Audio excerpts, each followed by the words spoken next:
you. We read all of them. But then you turn the show off. You'd rather hear a garbage man talk to you about the truth than a philosopher, wouldn't you? But I'm going to tell you that I think the election is really about who's telling the truth the most. You take a guy like Rubio. We know he's a deranged fool. Let's dismiss him. Cruz is far more intelligent. You think he's telling you the truth? The wife works for Goldman Sachs, tied to Wall Street, and he's Mr. Anti-Establishment. A senator his whole political career, but he's an outsider. Excuse me? The only outsider is Donald Trump, and now we're told he's not telling the truth. So it comes back to where's the truth, and does it matter? At the end of the day, I don't think it matters that much. What matters is who is going to do what we need done in America to make sure we don't descend into absolute hell. So you hear a guy like Trump, he says he's going to do on my show, he says, where do you stand on torture? He says, they're going to get worse than waterboarding. You know what? I actually believe him. And I also believe that we need someone who wouldn't enact such policies to defeat those animals. And I wouldn't even call them animals. I love animals. I'm an animal rights conservative. I wouldn't call them animals. An animal doesn't rape for pleasure. An animal does not kidnap younger animals and sell them on the auction block. ISIS does that, and no one in the UN seems to give a darn. Well, have you heard that come up in the campaign yet about little eight-year-old girls who are not Muslim being raped by Muslim men in the Middle East? That's not a topic to talk about? To enrage and boil the blood? What, you're afraid that the president of some Hitlerian dictatorship in the Middle East like Saudi Arabia is going to call you a bad name? I said yesterday on this show that we can often tell more about a person by his enemies than by his friends. And when I see the president of one despotic nation after another coming out and calling Trump names, Mexican president, that's an oxymoron. To say Mexican and president in two words together, that's a true oxymoron. Mexican president compares Trump to Hitler and Mussolini. He ought to look in a mirror. So where's the truth? This is Michael Savage trying to arrive at the truth with you right here on the Savage Nation. Be here or be nowhere. Join the Savage Nation. Call now, 855-400-SAVAGE, 855-400-7282.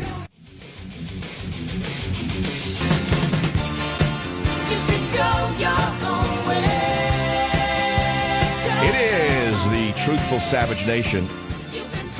The great question, by the way. You know, we're asking, like, what is the truth? Where do we turn for truth in a sea of lies? We're drowning from it.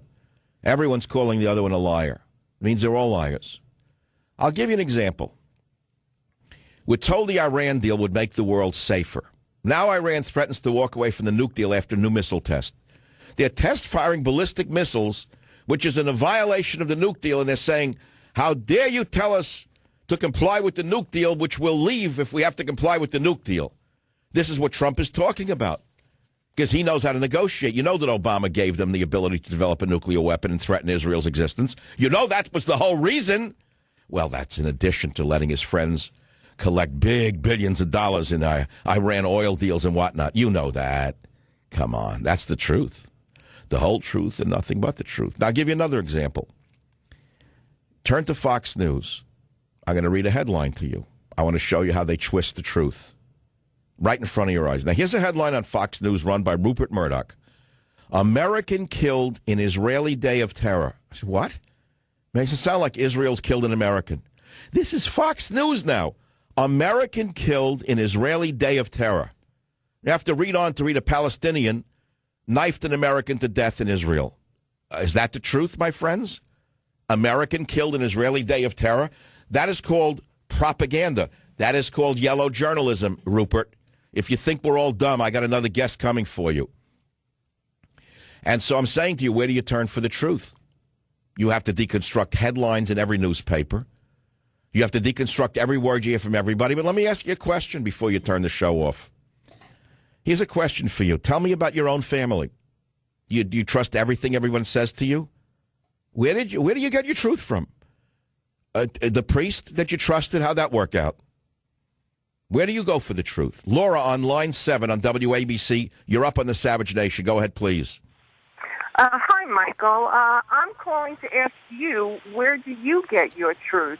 Because as a listener of lots of different things, conservative, liberal, the whole spectrum, how do you get your truth? I tell you something. I got 9 calls up here, Laura, and I look at all of them, and I could have avoided this call because it's going to put me on the spot.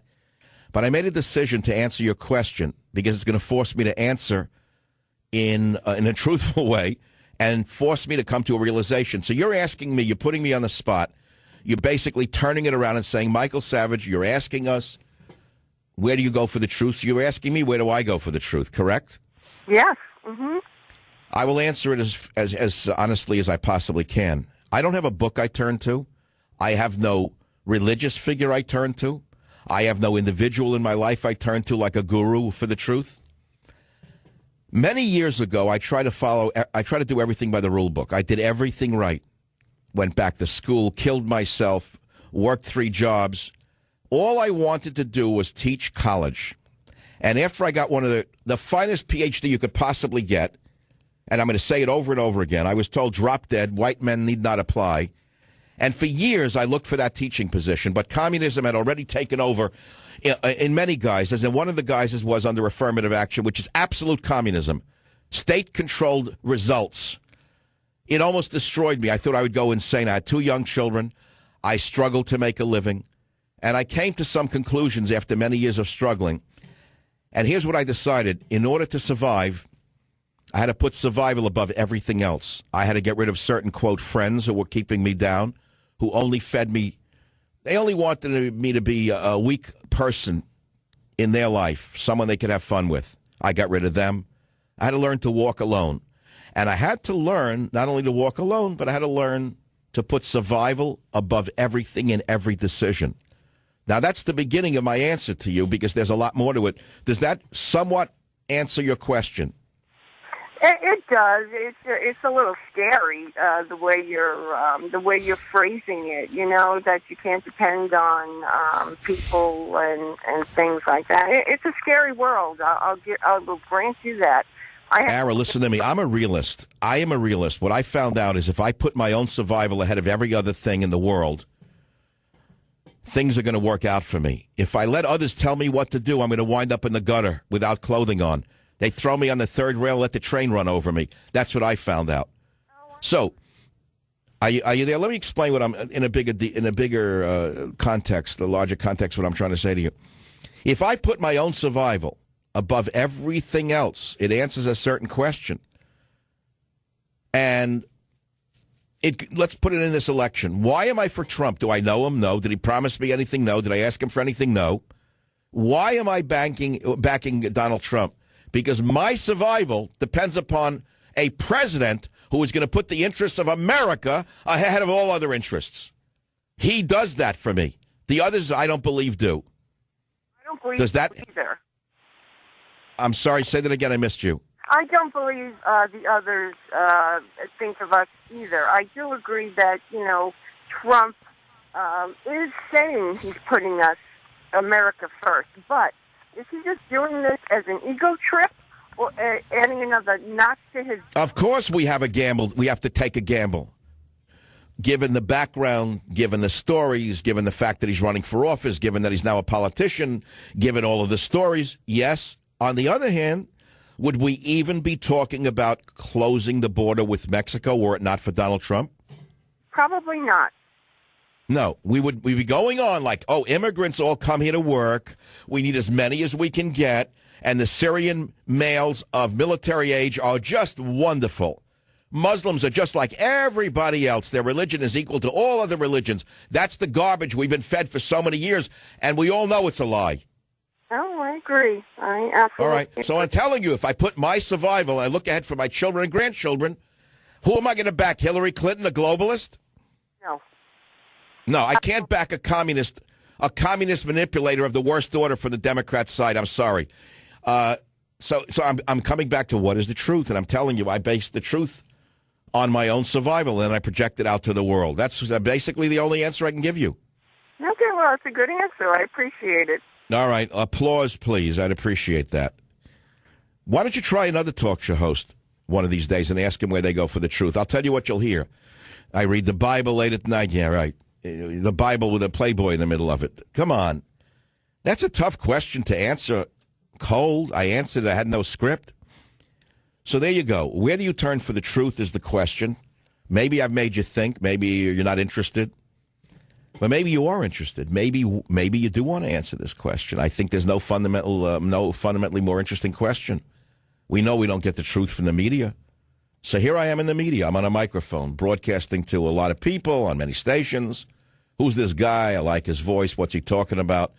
Where do you turn for your truth? You look at the headline of a newspaper, $55 million peep show. Someone I never heard of goes to a hotel, and a stalker looks at her through a wall. I don't know what he did. The hotel has to pay her $55 million. Do you know any girl on earth who's worth 50? I don't understand this. What, the lawyers are honest? The lawyers, we turn to them. The law is the truth. You hear this? The law, we're going to turn to the law for the truth. How about doctors? We used to think doctors were God. Remember that? Then we found a lot of them were performing procedures for the money. We couldn't believe it. So we don't know where to turn. It's like a world that's turned upside down. We don't know where to turn. So people don't know what to do. So some turn to drugs. Some turn to dogs. Some turn to cats. Some turn to birds. Some turn to reptiles. Some turn to sex. Drugs, sex, and rock and roll. They know that's the truth. It reminds me of a story. Do I have time in this stop set to digress a bit? Thank you, Robert. I appreciate the dispensation of time. There's a great book from many years ago by Nikos Kazantzakis, a Greek writer, and he wrote Zorba the Greek and other novels. You may have seen the movie years ago with Anthony Quinn. So it tells the story about a Greek engineer who goes to a remote island to build something, and he meets a peasant by the name of Zorba the Greek, who's a man of the earth, and played by Anthony Quinn. You can get it. So there's a famous scene where the engineer who relies on reason alone for his truth is arguing with the peasant, the man of the earth, who relies not upon reason at all. He relies upon emotion and feeling.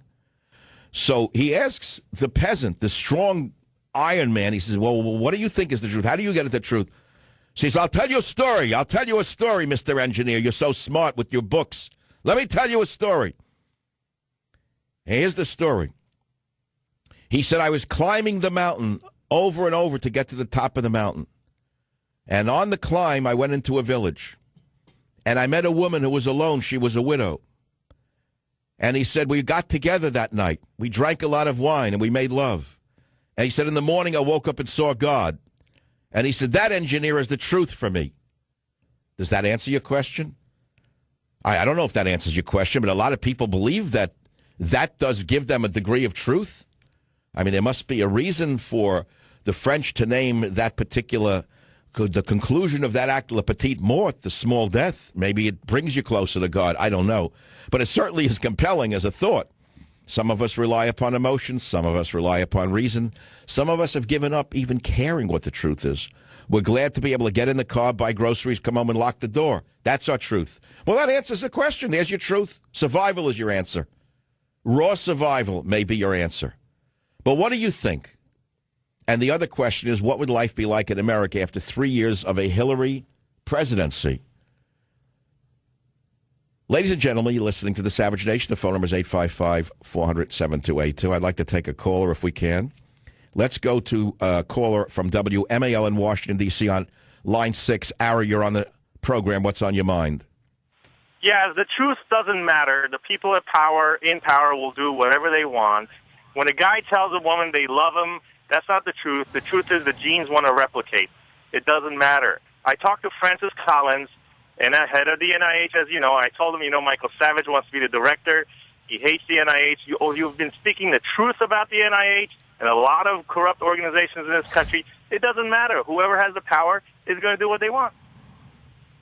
Are you in the medical research field? No, I design medical devices, but I met him at a let's just say a country club party. No, I once said, not in jest on this show, that if Trump became president, and he actually did it, say to me, Savage, why don't you leave radio and do something for me? I would say to him, you know what I want to do? I want to run either the NSF or the NIH. They wouldn't believe what hit them if I did that. Do you know that? You're right. Do you know what kind of corruption there is in the research world in America? It's a nightmare of ripping off billions of dollars from the poor taxpayer for useless research. I took a course at the NIH, and I was shocked to find out that the whole system is designed to transfer tax money to all these research companies. Well, now you know why they don't like Trump, And now you know why they don't want Trump to win, because they like business as usual. They want everything to be going along as usual, right?